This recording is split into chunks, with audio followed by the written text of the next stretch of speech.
The moment my mom stood up in front of the entire congregation and said my boyfriend would stuff my life up proper, I didn't cry. I didn't yell. I just sat there, stone cold, and made a decision that would change everything. My name is Shelly. I'm 32 years old, from a small town just outside of Toowoomba, and up until about 18 months ago, I genuinely believed my parents were my safest people. Mom and Dad weren't perfect, but they were at every footy game, every school play, every bloody thing that mattered. So when I met Connor at a mutual friend's Barbie in late autumn, and I felt that thing, that real thing you can't fake, I couldn't wait to bring him home. I thought they'd see exactly what I saw. A good bloke. A kind, steady, absolutely decent human being who just happened to be raising a little girl on his own. Her name was Isla. She was 5 at the time with these wild red curls and a laugh that could fill a whole room. Her mom had walked out when Isla was barely 2. No warning, no real explanation. Just gone. And Connor had just quietly gotten on with it because that's the kind of man he is. He packed her lunchbox every morning, learned how to do a proper plate because Isla wanted one for school, and read her the same 3 picture books every single night without complaint. The first time I watched him tuck her in, I thought, yeah, this is it for me. This is the bloke. So when I finally brought Connor and Isla to Sunday lunch at my parents' place, I was nervous, yeah, but I genuinely thought it'd be fine. Mom had the roast on. Dad had his good shirt on. Isla had worn her favorite yellow dress and spent the whole drive over telling me about her stuffed rabbit named Gerald. It should have been lovely. It started out all right. Connor shook Dad's hand. Isla said, "Your house smells like my nan's," which made me laugh. But then, somewhere between the roast potatoes and dessert, something shifted. Dad got quiet. Mom started asking questions that weren't really questions. So how long were you and the mother together? And does she still come around? And must be hard raising a child alone, wouldn't it affect your stability? Connor answered everything calmly, honestly, with zero aggression. I was so proud of him. But I could see where it was heading, and my stomach was sinking with every passing minute. By the time Connor and Isla left that afternoon, Isla clutching a Tim Tam Mom had reluctantly handed her, I knew. I stayed back to help clean up, and before I could even say a word, Mom turned to me with that look. The one she's had my whole life, that means she's already decided, and said, "Shelly, love, he comes with baggage you don't need." Dad didn't even look up from the sink. I told them Connor was the best person I'd met in my life. Mom said, "You'll feel differently once reality sets in." I drove home that night in silence, and I told Connor what happened. And do you know what he said?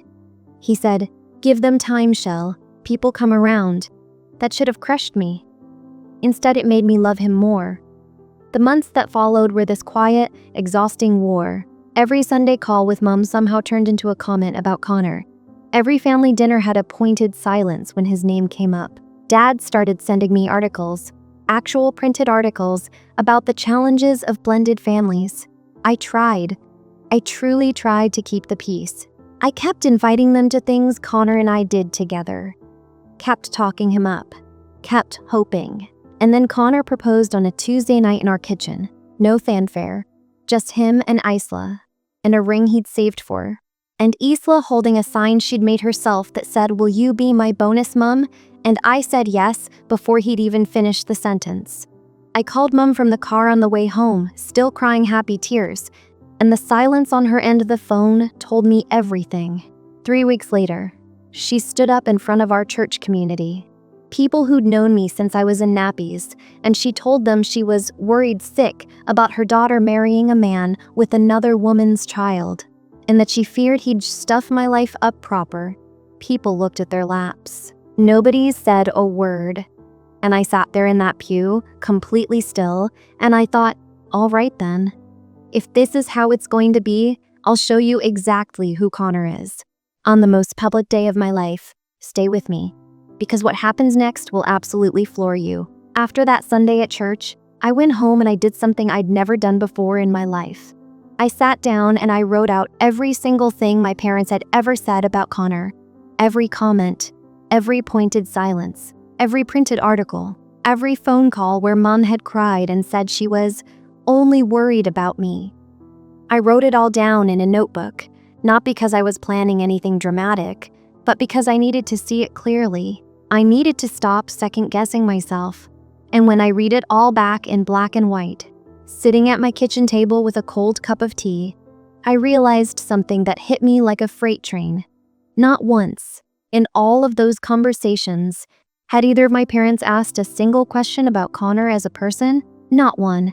They'd never asked what he did for work, what made him laugh, what he was afraid of, what kind of father he actually was to Isla.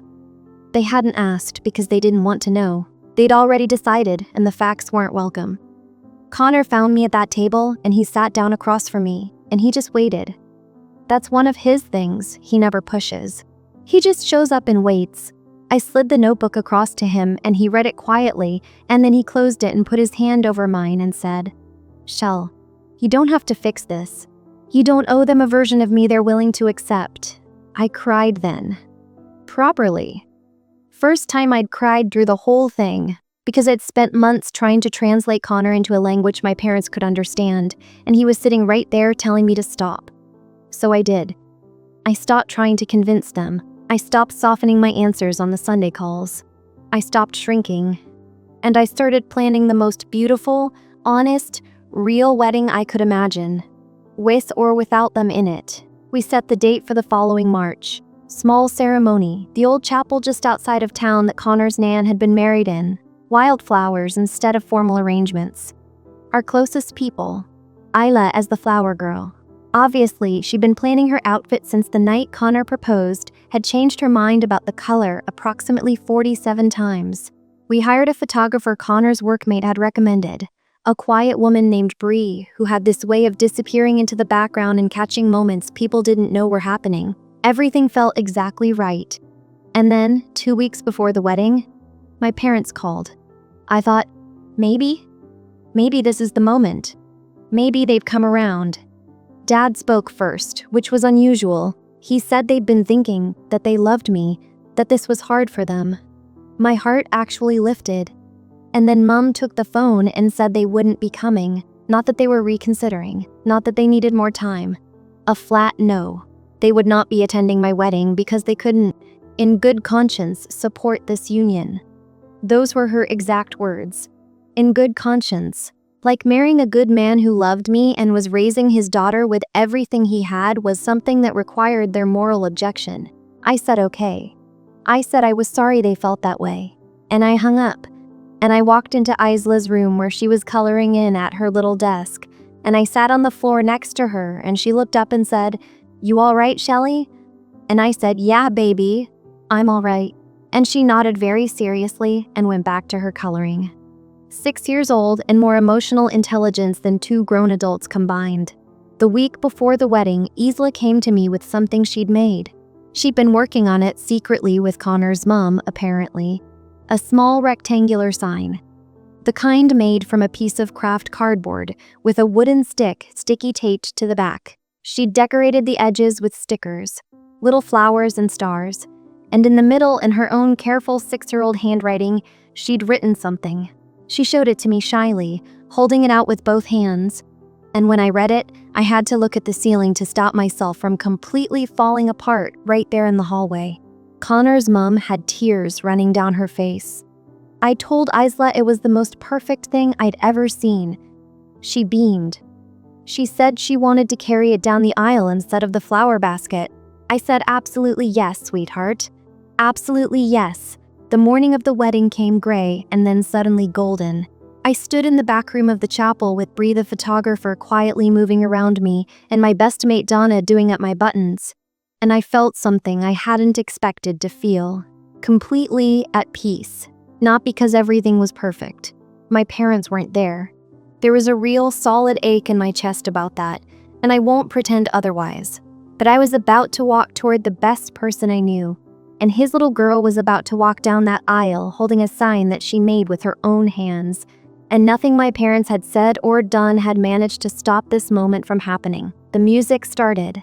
Isla went first. And that is the moment.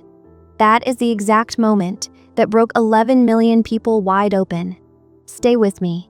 Isla walked through those chapel doors like she owned the whole bloody place.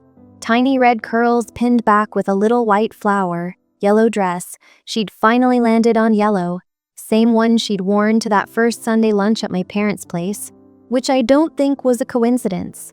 And both hands gripping that handmade sign out in front of her like it was the most important thing she'd ever carried, which, honestly, it was. The room went quiet in that particular way that happens when something real is unfolding in front of people and everyone collectively holds their breath. I could see it from the back of the chapel. Guests turning, leaning, squinting to read what the sign said. And then, one by one, I watched them break. Connor's mom had her hand pressed flat against her mouth. Donna, standing right next to me, made this sound. Not quite a sob, something smaller and more honest than that, and grabbed my arm. An older bloke in the third pew. Connor's Uncle Ray, who I'd only met twice, and who I'd describe as the physical embodiment of a man who does not cry, had tears running straight down into his collar. The silver moon illuminated the calm lake surface, creating ripples of light that danced or stretching across the water, with flower stickers along the border and one slightly crooked star at the top. She chose us anyway. 3 words that cracked the whole room open. She chose us anyway. Not welcome to the family, or here comes the bride, or any of the things you'd expect. Just that. The pure, unfiltered truth of a little girl who understood, on some deep level, that children sometimes understand things better than any adult ever could. Exactly what it had cost me to be there. She knew, in the way kids know things without being told directly, that not everyone had shown up, that some people had said no, that I had chosen her and her dad anyway, against the current, against the doubt, against every Sunday phone call and printed article and pointed silence. And she wanted the whole room to know that she knew. Bree, the photographer, caught the moment Isla reached the front of the aisle and turned around to look back at me with this enormous grin. Sign still held high. That was the photo. That was the one that ended up everywhere. Connor was standing at the altar, and I watched him read the sign from across the room and completely lose it. This man who had kept himself together through so much, through his ex leaving, through raising Isla solo, through my parents, through all of it, just went, shoulders shaking, hand over his eyes, the works. The silver moon illuminated the calm lake surface. The silver moon illuminated the calm lake surface, danced with the evening breeze. Love, and the whole room laughed through their tears, and somehow that made it even worse in the best possible way. I walked down that aisle toward him and I didn't look anywhere else. Just him, and Isla standing next to him now. Sign resting against her leg, still grinning like she'd just won something, which I suppose she had. The ceremony was exactly what we wanted it to be, real and simple and ours. When Jan asked if anyone had any objections, Connor's Uncle Ray called out, "Absolutely not," completely unprompted, and the whole chapel erupted, and Jan said, "Good, moving on," without missing a beat. We wrote our own vows.